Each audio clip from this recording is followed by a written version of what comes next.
잠 못 드는 밤 뒤척이다가 결국엔 스마트폰만 들여다보면서 새벽 맞이하신 경험 다들 한 번쯤 있으시죠? 그래서 오늘 전문가들의 조언을 바탕으로 여러분의 잠을 확 바꿔줄 아주 체계적인 방법을 단계별로 싹 다 알려드릴게요. 아, 이 말 정말 너무 공감되지 않나요? 잠 좀 편하게 자고 싶다는 이 간절한 마음. 잠과의 싸움에 지친 모든 분들의 그 답답함을 정말 딱 보여주는 한 문장인 것 같아요. 자, 그럼 우리가 오늘 정복해야 할 불면증이 정확히 뭔지부터 짚고 넘어갈게요. 그냥 며칠 잠 좀 설쳤다고 다 불면증은 아니고요. 여기서 핵심은 두 가지입니다. 첫째, 이게 3주 이상 계속된다는 거. 그리고 둘째, 이것 때문에 낮 생활에 심각한 지장을 줄 때, 바로 이럴 때 의학적으로 불면증이라고 진단하는 거죠. 그러니까 체계적인 접근이 꼭 필요하겠죠. 오늘 우리가 함께 갈 길입니다. 먼저 왜 이렇게 잠 못 드는 사람이 많은지부터 시작해서요. 내 습관을 바꾸는 법, 복잡한 마음을 다스리는 법, 그리고 만약 필요하다면 어떤 도움을 받을 수 있는지까지 하나씩 차근차근 정복해 보겠습니다. 제일 먼저 꼭 아셔야 할 게 있어요. 이거 절대 여러분 혼자만의 문제가 아니라는 겁니다. 불면증은요, 이 바쁜 현대인의 생활 습관이랑 우리 몸의 자연스러운 수면 리듬이 서로 어긋나면서 생기는 아주 흔한 문제거든요. 그럼 전문가들은 뭘 가장 먼저 추천할까요? 놀랍게도 약이 아닙니다. 바로 이 인지행동 치료, CBTI라는 건데요. 이게 왜 전 세계적인 표준 치료법이냐면 부작용 없이 근본적인 원인을 다루기 때문이에요. 그러니까 잠에 대한 잘못된 생각이나 습관을 바로잡아서 결국 내 힘으로 불면증을 이겨내도록 도와주는 거죠. 자, 이 인지행동 치료의 가장 중요하고 기본적인 첫 단계가 바로 수면위생입니다. 말이 조금 어렵죠? 쉽게 말해서 잠을 자기 위한 아주 깨끗한 환경과 습관을 만드는 거예요. 우리 수면 개선 계획의 가장 기초이자 핵심이라고 할 수 있습니다. 이 표가 진짜 재밌어요. 잘 보세요. 꿀잠은 저녁이 아니라 아침부터 시작됩니다.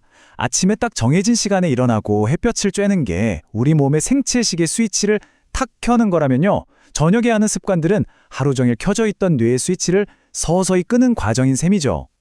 그리고 불면증 극복을 위해 꼭 기억해야 할 숫자, 바로 15입니다. 이른바 15분 규칙이라는 건데요. 만약에 침대에 누웠는데 15분이 지나도 잠이 안 온다? 그럼 어떻게 하라고요? 네, 미련 없이 그냥 일어나세요. 이게 바로 잠 안 오네 어떡하지? 이 스트레스 때문에 잠이 더 안 오는 그 끔찍한 악순환을 딱 끊어버리는 가장 강력한 방법이에요. 이것 말고도 중요한 규칙들이 더 있어요. 자야 한다는 강박을 버리고 정말 졸릴 때만 잠자리에 들기. 그리고 시간을 보면서 초조해지지 않게 시계는 아예 치워버리는 거예요. 물론 뇌를 번쩍 깨우는 스마트폰은 침대에서 최대한 멀리 해야겠죠? 이 모든 게 사실은 우리 뇌에 침대는 잠만 자는 곳이야 라는 공식을 다시 새겨주는 훈련 과정입니다. 자, 수면 위생으로 단단하게 기초를 다졌다면 이제 두 번째 단계로 넘어가야죠. 바로 우리를 잠 못 들게 만드는 그 불안감, 온갖 잡생각들, 한마디로 마음의 문제를 다루는 겁니다. 마음 소풍이라는 자료에서 나온 방법인데 아주 간단하면서도 효과가 좋아요. 4단계인데요. 일단 편안하게 누워서 손을 배에 올리고요. 코로 4초 들이쉬고 입으로 6초 길게 내뱉는 호흡에 집중하는 거예요. 그러면서 이마부터 발끝까지 온몸의 긴장을 스르르 푼다고 상상하고 마지막으로 괜찮아, 나는 편안해 이렇게 스스로에게 말해주는 거죠. 이 과정 자체가 자야 해라는 강박에서 우리를 해방시켜줍니다. 맞아요. 여기서 가장 중요한 포인트가 바로 이겁니다. 우리가 하려는 건 잠을 억지로 자는 게 아니에요.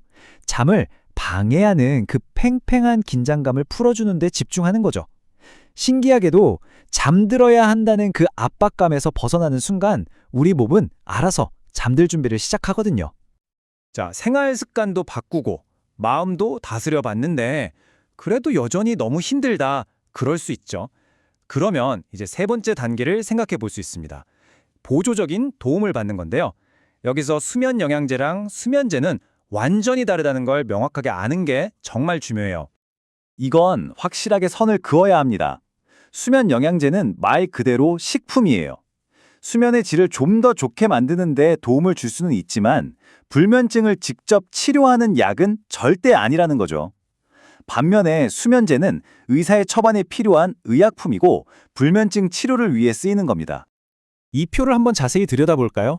감태추출물 같은 영양제는 긴장을 풀어주는 도우미 역할이라고 보시면 돼요. 하지만 졸피뎀 같은 향정신성 수면제는 뇌의 중추신경을 직접 눌러서 잠을 억지로 만들어내는 거죠. 그만큼 강력하지만 의존성 위험이 따를 수밖에 없어요. 멜라토닌처럼 수면 주기를 조절해주는 약도 있지만 어떤 종류의 약이든 가장 중요한 원칙은 바로 단기 사용이라는 점입니다. 그리고 지금 우리가 살펴본 이 모든 약에 대한 정보는요, 그냥 떠도는 이야기가 아니라 바로 이 약학정보원이라는 아주 공신력 있는 기관의 공식 자료에 근거한 내용입니다. 믿을 수 있다는 거죠. 네, 이게 수면제에 대한 가장 중요한 결론이자 경고입니다. 수면제는 절대 근본적인 해결책이 될 수 없어요. 반드시 전문가와 상의해서 꼭 필요한 경우에만 3주 이내로 짧게 사용해야 한다는 점 잊지 마세요. 좋습니다. 그럼 지금까지 우리가 알아본 모든 것들을 하나로 모아서 이제 여러분 각자를 위한 맞춤형 수면 계획을 한번 세워볼까요? 자, 이 피라미드를 보면서 나는 지금 어디쯤 있나 한번 생각해 보세요. 가장 아래 가장 넓은 기초 단계인 수면 위생. 이건 불면증이 있던 없던 모두가 시작해야 할 지점입니다. 만약 이걸 잘 지키는데도 생각이 너무 많아 잠이 안 온다면 2단계인 이완 호흡법을 더하는 거고요. 그런데도 너무 힘들다. 그럼 그땐 3단계 전문가와 상담이 필요한 시점인 겁니다. 그리고 이 모든 노력을 했는데도 3개월 이상 불면증이 계속된다면 그땐 다른 원인이 있을 수 있으니 꼭 수면 다원 검사 같은 정확한 진단을 받아보셔야 합니다. 이제 여러분의 차례입니다. 오늘 정말 많은 이야기를 나눴잖아요. 그중에서 딱 한 가지만 골라서 오늘 밤 바로 한번 시작해보는 건 어떨까요? 그 작은 시작이 여러분의 꿀잠으로 이끄는 가장 위대한 첫걸음이 될 겁니다.